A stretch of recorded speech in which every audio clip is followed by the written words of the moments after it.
Hello, everybody. Thank you for joining us today and welcome to this webinar in which we will cover what's new in Hume 2.11 and we will also talk about the Perspective API. So,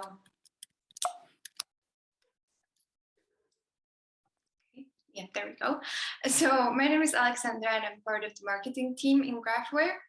And with me, we have Esther Bernberg. You may know Esther, she's our director of product, and she will walk us through the new features of Hume 2.11. And Christoph Willemsen, Chris is our CTO. He will talk about the Perspective API and show us a little demo of it. So hello to you guys too. And here we have our agenda. So we will cover the basics of Hume, introduce it a little bit in case you're new here, and then we will dive into the new features of Hume 2.11. Namely, we'll talk about no-code graph navigation and perspectives and actions in perspectives. And then we will talk about the API and see a little demo of it. And of course, we'll take questions in the end, so don't be shy, use the Q&A tool and we'll get to it. Okay, so let me start with the little poll. You're interested if you guys use Hume already, so if you could just answer that a little quick, that would be great.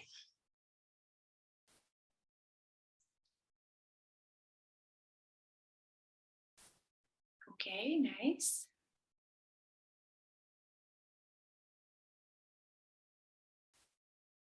Great, thanks.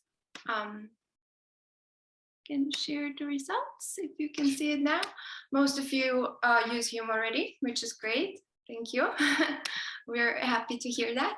But for the ones of you that are new, Hume is our product. It's a graph-based, graph-powered insights engine sitting on top of Neo4j. And we often say that it's the missing link between Neo4j and the end users because Hume lets you access the Neo4j database and query it more easily, access the data you have in it and interact with it more easily, and thus let insights surface very easily. And by doing so, you can expose the power of graphs into analysts, data scientists, investigators, data-savvy business users in a matter of days or sometimes even less, which is great. And how it works, or what are the main benefits, are that you connect all your data from different data sources in different forms into one connected place, a single source of truth, if you will. And you can do extraction, transformation, and load the data very easily and seamlessly. And by having this data in one place, your collaboration between teams is made easier and more effortless and seamless. Your data silos are broken down and the insights can surface faster, easier, quicker. So you have reduced time to insight. So that was the basics of Hume. Let's dive into what's new in Hume 2.11. Oh, take it away, Esther. Oh, thank you, Alexandra. Thanks for the introduction. And it's nice to see that so many people that use Hume already are here. So for you, you have seen several releases of Hume. You know that we always release many small things, and you know where to find the release notes. So you can look through all the things that we don't show today in the release notes and reach out to us if you want more information, because today we want to focus on the major features that we have new. They are pretty exciting. I'm excited about them. I'd like to start with Advanced Expand, which that's the name of the feature, but what it really does is that it gives users the capability to create a path visually without any use of Cypher, without any query language, build a path and traverse, navigate a graph. Then there are our perspectives, as you know them, and we added the capability to decide which actions should be available in a perspective. So you can tailor the exploration experience per perspectives more fine-grainedly now. We already mentioned the Perspective API. It's a GraphQL API that lets you expose everything that lives on a perspective to third-party applications. And we're going to see a great demo by Chris just in a few minutes. And last but not least, we have configuration as code. which lets you manage Hume configurations in a repository. This is something that we're not going to demo today. We couldn't squeeze everything into the webinar. But if you would like to learn more, if you would like to start using it, contact us. We can give you more information, show you a demo, get you started on it. Yeah? Okay. Alessandra, we have another poll, right? Before we continue. And now the slides don't cooperate. There we go.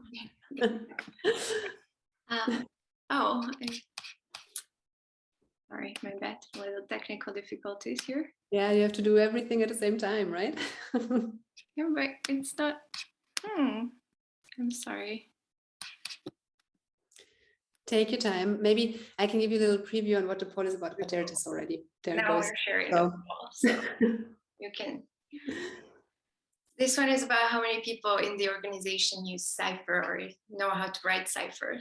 Mm. Very interesting for us. Yeah, we added this question because we would really like to understand, you know, how Cypher savvy end users are to see if we have the same suspicion as you know, we have an idea of how it is, and now it's going to be interesting to see the results of the poll to see if our suspicion is correct. Yeah, I'll make sure the results. That's what I thought. Yeah. Okay. Don't know if anyone of the people attending is surprised. I think it's quite normal that most people do not know how to use Cypher, right? So with the advanced expand feature, it is possible for anyone, really anyone, to go into the visualization of Hume, find a starting point, and then say, from this node, I want to understand what the connections are. I want to understand, I want to formulate a deeper question. I want to create a path that navigates through the graph, that brings me deeper to data that is deeper inside the graph. So you can build this path intuitively, and I'll show you in a bit how it looks like, and then see the data in the visualization and then cover insights from there. And of course, you can apply filters to the graph, right? So that should really give a tool to users that don't know Cypher to work more independently and more intuitively in Hume. As I said, we showed in a demo, and really, we have another poll, right? We really want to know a lot about from you today as well. So once the poll comes up, let's see what you think about the next question. It's about the next feature that we want to talk about, the Perspective API. And you know, we have perspectives in Hume for a long time already. So our question is, Alessandra, do you want to read it? The question is if you're using perspectives in Hume today. And the poll's running right now, so just gonna wait a little bit more.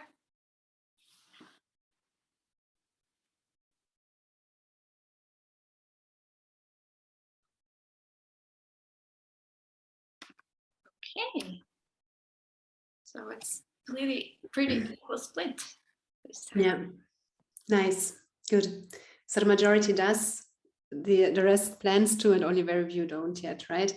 Good. So most of you know what the power of perspective is, right? It lets you tailor a view on the schema, and with that on the data in Neo4j, gives you an extra layer of security, because you can say, okay, in this project, I want to hide certain classes or just attributes to a certain class. I want to hide certain relationship types. They're either not relevant for the people working in this perspective, or the people don't have the right to see it. Could also be, right? And the people that work in this perspective will then not see anything that isn't relevant to the questions that they have, to what they want to explore or analyze. So far, actions were visible in all perspectives, but now you can actually say, in this perspective, I want to expose these actions and the others are not visible. So that's also something we added in 2.11. And with that, we want to go to the next feature and the next poll. The poll is about the Perspective API, the GraphQL API that we added on top of the perspective.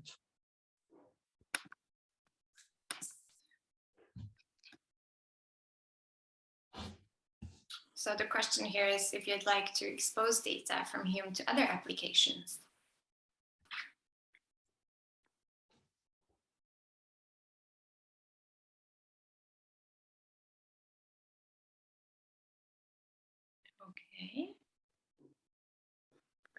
cool.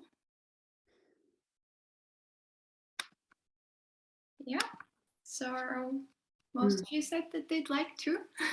Wow, that is quite amazing. I think, Chris, you're probably not surprised, but I am. Good. Okay, so just to explain the Perspective API a little bit, it's nice that there is a big interest in it. As we said, you can use this API or to connect to the data that sits on the, or to everything that sits on the perspective in Hume. So the schema, nodes, relationships, switch relationships, actions, the results of actions, and expose them to any third-party application. And we have one example today in the demo of what that third-party application could be, what the use case could be. But in the end, it's up to your business domain, to your use case, to your needs, what that is. Could be anything, right? Okay, so a lot of talking. Let's go to the demo, right? Because that's the most interesting part of the webinar. And with that, I'm going to start sharing screens, right? Let's see. Okay, here we go. So everybody of you who uses Hume already now recognizes our visualization. You can see my screen all right, no? Yes. Okay. As you can see, we have a knowledge graph that seems to be about music. We have songs here as one node. Then there are users that can like songs. We also have persons that share and suggest songs. Songs can belong to a certain genre, and artists can belong to a certain genre. So here you see what this is about. Now I pulled up this graph because I want to make sure, I have one question, and that is, if I get Christoph and Alexandra, and now you need to know that Alexandra's endearment name is Sasha. Okay, it's important for this graph. If I get them, if we all get together in the same room, maybe after the webinar, we have a beer or something, right? I want to be able to play music that everybody likes. I don't want to be sitting there having communication about music, or, you know, the worst thing when you are together with people in a room, if somebody starts changing the songs while they are going, you know, the phone lies there and people go and change the music or on the computer, it destroys a party. So I want to avoid that. So let's see. If I just from here want to know which music Alexandra and Christoph have in common, would be quite complicated. And I really don't want to fiddle with any code now. I just want to know. So I'm going to start with Christoph. Here he is. Nice. And here I now have expand and advanced expand. Yeah. So here with advanced expand, I can start building my path. And you see here's Christoph as a starting point. And I will look at the songs he shared. And the songs will belong to a certain genre. And there will be more songs connected to the genre. And there will be other people that shared those songs, right? And now I'm not interested in all the people. I'm interested in one specific person. And that is Sasha. Here we go. So I filtered this one to Sasha. So I have Chris, Sasha, and songs they might have in common, right? So I now want to see this results in the graph.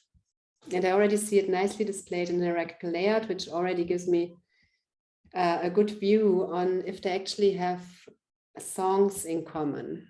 So if they had, and unfortunately they don't, they have the categories or the genres in common, right? I could create a playlist with these songs, but now I anyway know that both like rock, both like pop and hard rock, I could create playlists from these genres, right? I would hop soundtrack because that could be anything. So let's not go there. But nice. So I was able to get a lot of information out of the very deep inside the graph, right? Without clicking many times, without expanding several nodes going back and forth, or without using an action or asking Chris to create an action for me, because I'm really, really bad at Cypher. Yeah. So this was one thing I wanted to show you, the advanced expand. And then I wanted to show you how you limit the visibility of actions or expose actions only in a certain perspective. So you can see here that I'm in a perspective that I created specifically for this webinar. And I'm a user with a lot of administrative rights, as you can see. And I guess that many of you are as well when you use Hume. So in my Actions tab, I now have the same view as a user that doesn't have all these administrative rights, right? Often end users that do investigations or explore data, they don't have administrative rights. So they will see these actions that I found as valid for the webinar. As an administrator, I can also see all other actions. And I could, for example, say I want to also see all genres, right? And then I could change the visibility here and add the webinar perspective as well. And then all users will see it here. Good. Another way of administering your perspective is, of course, here in the perspectives. And I'm going to go to the songs perspective, right? Or the webinar perspective that I created. And you see here that certain things are hidden. And of course, I don't have like certain classes and relationship types are hidden. And of course, I don't show the actions that are specific for those. I actually don't show many of all the actions that are available here, right? I can choose here what I want to show and then have it. Good, so we are in the perspective and we're going to stay there. But now going over to the Perspective API. I stop sharing and turn over to Chris.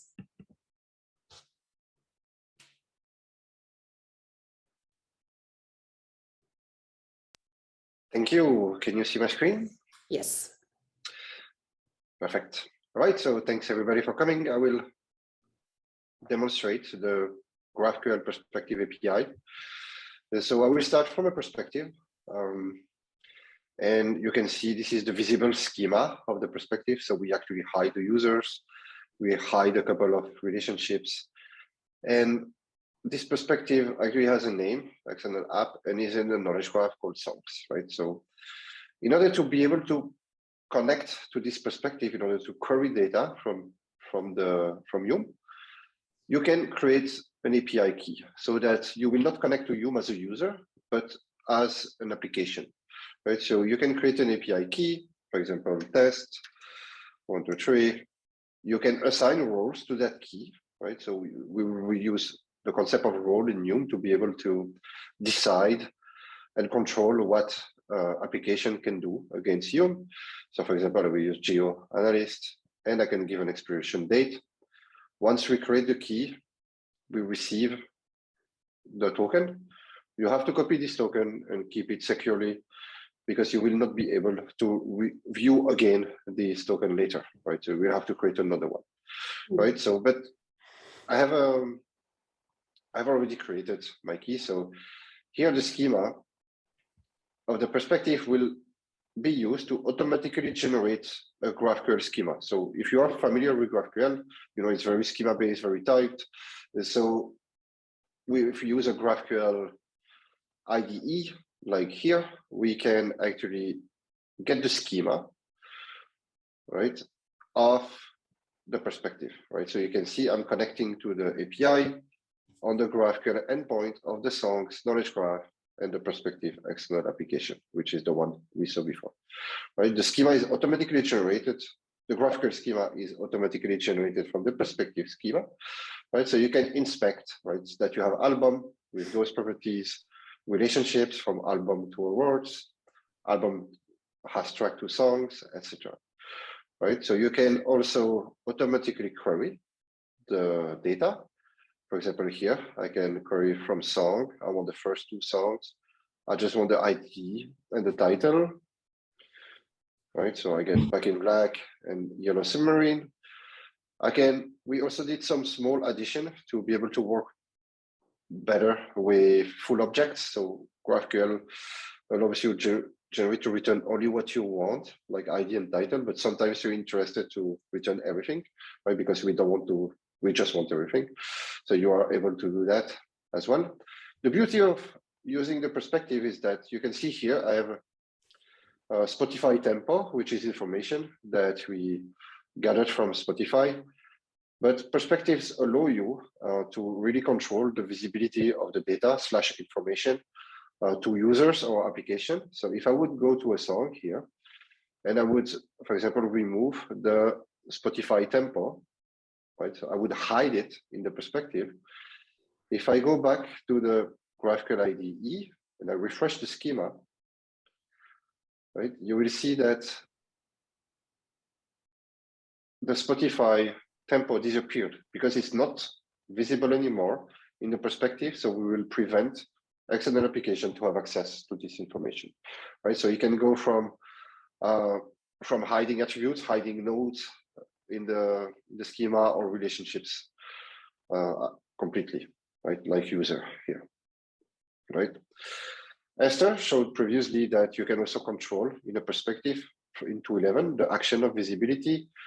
To give you back a action 101 in Hume. So action are the ability to connect a cipher query to something actionable in the visualization. So if I would open a visualization here, Chris, main demo, and I would find, for example, a person or an artist, let's say AC/DC, right? And here I have some actions. So I can find, for example, the songs from AC/DC. I will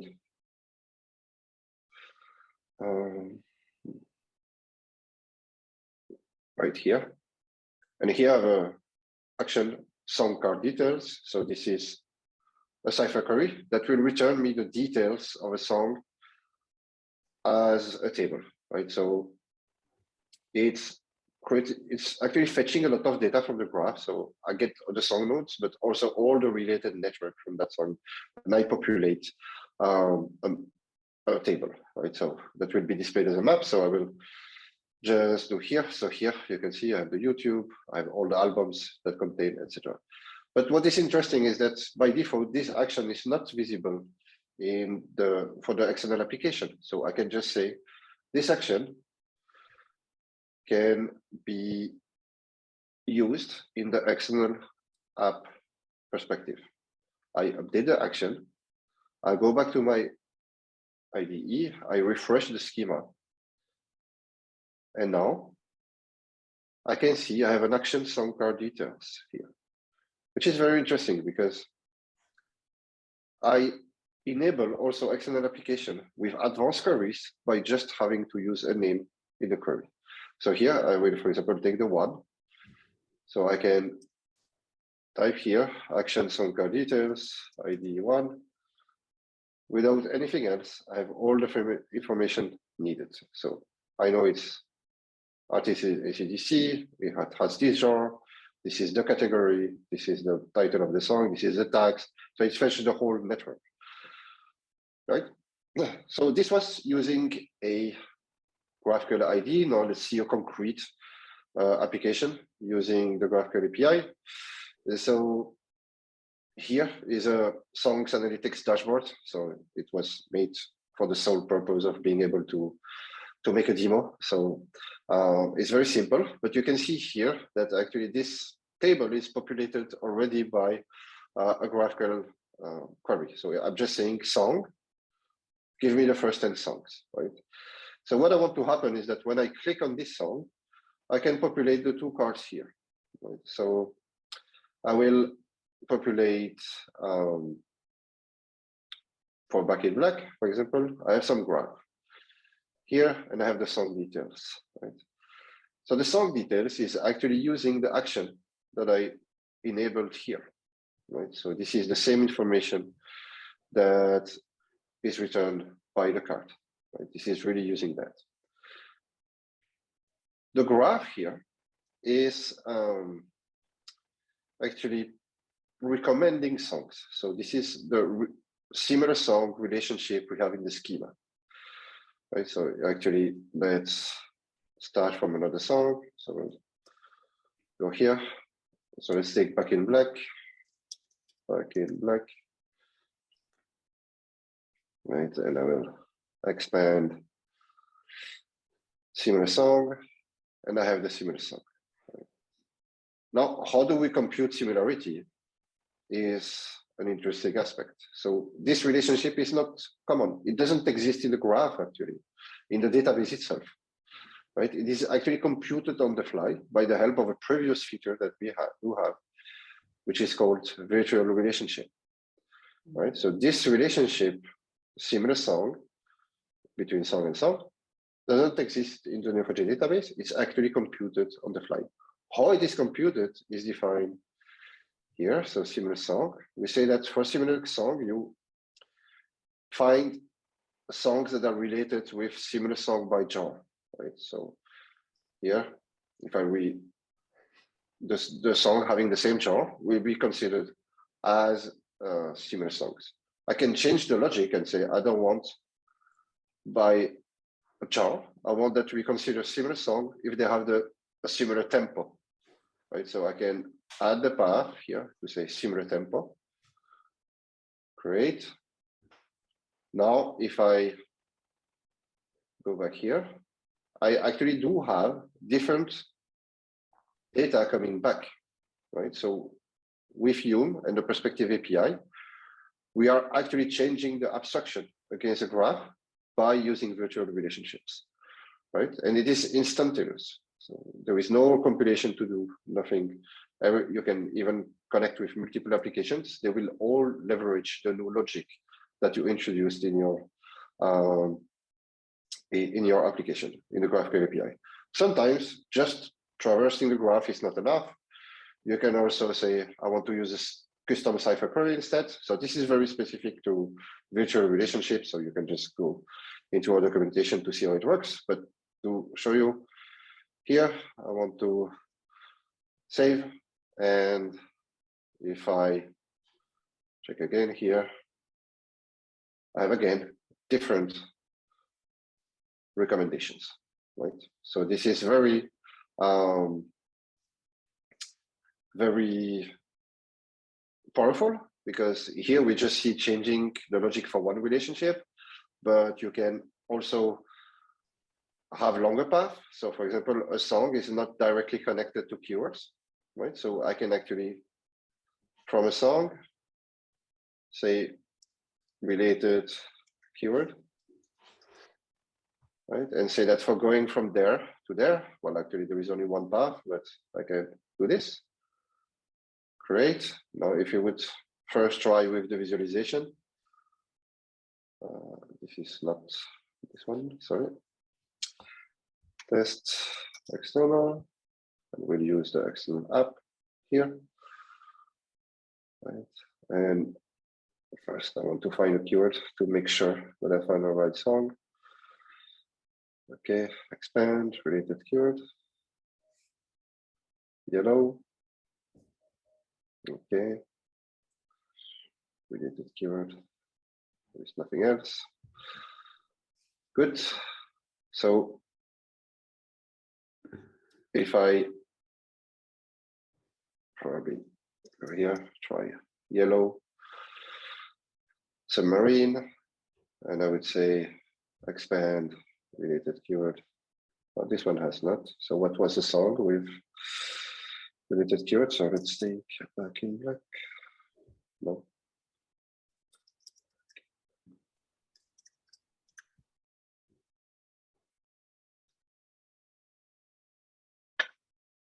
Sorry. It doesn't have either. So let's take a keyword.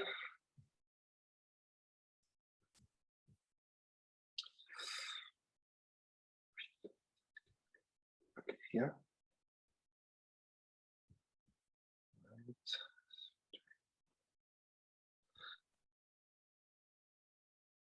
Dreams. Okay. No. Start again. So I compute this relationship on the fly. Sweet dreams and related keyword, right? So it's computed, right? So it's not only one hop that you can do with virtual relationship, but you can do much more, right? So maybe there are some questions. I see some Q&A. Yes, we have a couple of questions. Okay. Well, the first question is, what will the next release contain? I don't know. Do we want to share? That's a question for me. So first of all, we're going to work a little bit more on the API here. It would be really nice to, when you start using this, to give us some feedback, and we will spend some more time incorporating your feedback. So this is an outlook on what's happening, plus a call for participation. Please start using it. Let us know what you think, and we keep improving.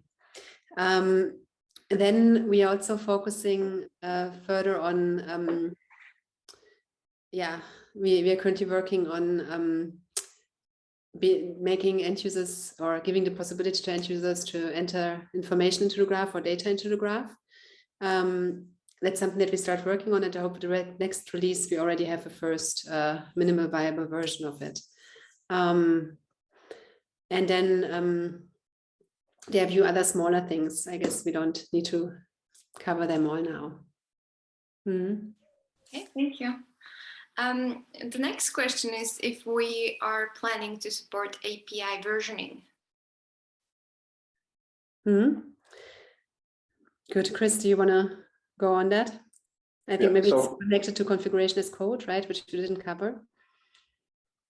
So today, the API itself is just serving the perspective as a GraphQL endpoint, right? So the schema itself is not versioned today, but we are thinking about versioning of the API itself. So yes, but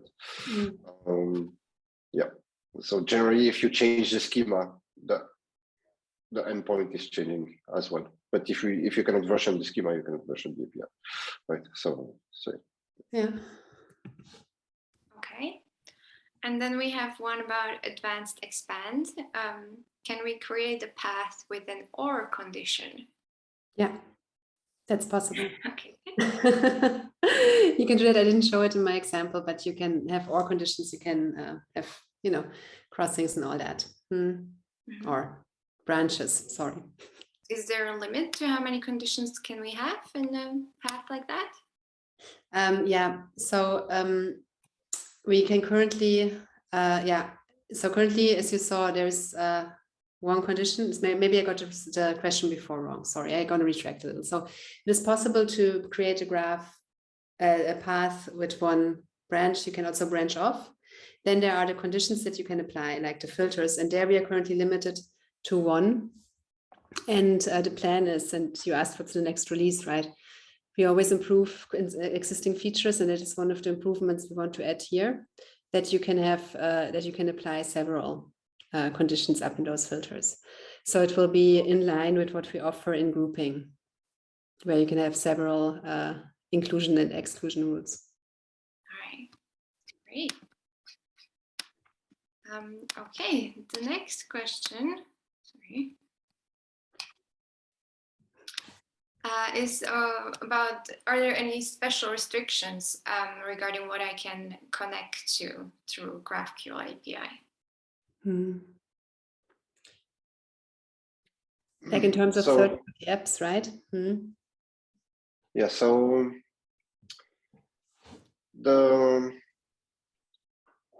I'm not sure what restriction means, but first, there is no limit in terms of the number of applications today.